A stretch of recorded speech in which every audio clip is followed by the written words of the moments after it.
The photography studio. When Lisa Brennan inherited her grandfather's photography studio, she thought she'd finally caught a break. Fresh out of art school with crushing student loans and no job prospects, the fully equipped studio in downtown seemed like a gift from heaven. Her grandfather had been a successful portrait photographer for 40 years before retiring. The studio came with everything: professional lighting, vintage cameras, a dark room that still smelled of developer chemicals, and filing cabinets full of negatives dating back to the 1960s. Lisa spent her first week cleaning and organizing. The studio was frozen in time, like her grandfather had simply walked away one day and never returned. Even his appointment book was still open to his last day of work, October 15th, 1995. The vintage equipment fascinated her. While most photographers had gone digital, Lisa had always preferred film.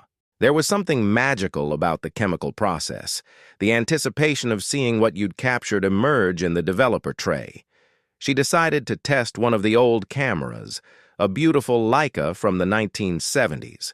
Loading it with black and white film, she took a few shots around the studio, the window overlooking Main Street, the vintage lighting equipment, her own reflection in the darkroom mirror. When she developed the roll that evening, most of the photos came out perfectly. But the last one, her self-portrait in the darkroom mirror, showed something impossible. In the developed photo, Lisa could see herself clearly.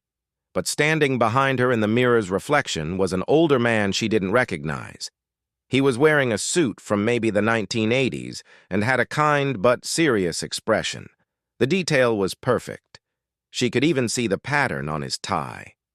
Lisa stared at the photograph for a long time. She'd been alone in the darkroom when she took the shot. She was certain of it. But the image was too clear, too detailed to be a double exposure or chemical accident. Over the next few days, she couldn't stop thinking about the mysterious man in the photo. She decided to go through her grandfather's old files, looking for any clues about who he might be. In a filing cabinet marked Business Records, she found appointment books going back decades: names, dates, types of sessions, weddings, portraits, family photos. But as she flipped through the books from the late 1980s and early 1990s, she noticed something strange. Certain appointments were marked with a red X. Not many, maybe one every few months, but they were consistent. The entries were always the same: private session, RM, evening. Lisa found a box of contact sheets from that period and started going through them systematically. Most showed normal portrait sessions, but occasionally she'd find sheets that made her blood run cold. They showed the same man from her darkroom photo, but he wasn't posing normally. In some shots, he looked terrified. In others, he seemed to be pleading with someone behind the camera. His clothes were disheveled, sometimes torn. In the final shots of each session, his eyes were closed, his head tilted at an unnatural angle. Lisa's hands shook as she found more contact sheets. Different people, but always the same pattern. Normal portraits that gradually became more disturbing, ending with what looked like death photos. She found the appointment book entry that matched the first disturbing session: private session, RM, evening, October 3rd, 1987. The handwriting was her grandfather's, but next to it, in different ink, someone had written, "Disposed of, no witnesses." That evening, Lisa called her mother, the only family member who might know about her grandfather's later years. "Mom, did Grandpa ever seem different to you, especially in the 1980s and 90s? Her mother was quiet for a moment. "Why do you ask?" "I found some strange photos in his files. They look like crime scene photos." Lisa's heart stopped. "You knew?" "I suspected. Your grandfather became very secretive in his later years, worked late nights, had clients I never met. And then there were the disappearances." "What disappearances?" "People would go missing from town every few months. Always folks who wouldn't be missed much. Drifters, people with troubled lives. The police never found any connection, but the timing always seemed to coincide with your grandfather's private sessions." Lisa felt sick. Why didn't you ever say anything? I had no proof, just suspicions. And he was family. But when he suddenly closed the studio in 1995 and moved to Florida, I wasn't surprised. I think he was running from something. That night, Lisa couldn't sleep. She kept thinking about the photos, about her grandfather, about the man who'd appeared in her darkroom mirror. She decided to search the studio more thoroughly. In a hidden compartment behind the darkroom sink, she found what she was looking for, and what she wished she'd never found. A collection of personal items: watches, jewelry, wallets, trophies from victims. Among them was a driver's license for Robert Morrison, the RM from the appointment books. The photo matched the man who'd appeared behind her in the mirror. Lisa realized the truth her mother had suspected, but never voiced. Her grandfather hadn't just been a photographer. He'd been a killer, luring victims to his studio with promises of free portraits, then murdering them and disposing of the bodies.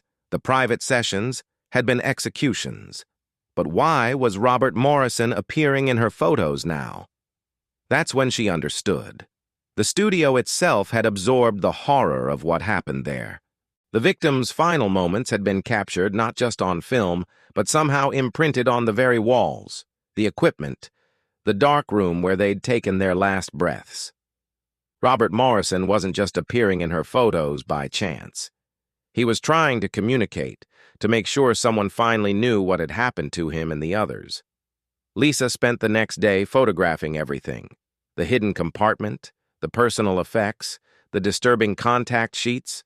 She developed each roll carefully, and in several photos, she could see other figures in the background. Different people, but all with the same desperate expression Robert had worn. When she took the evidence to the police, they initially skeptical. But the personal effects matched missing person reports going back decades.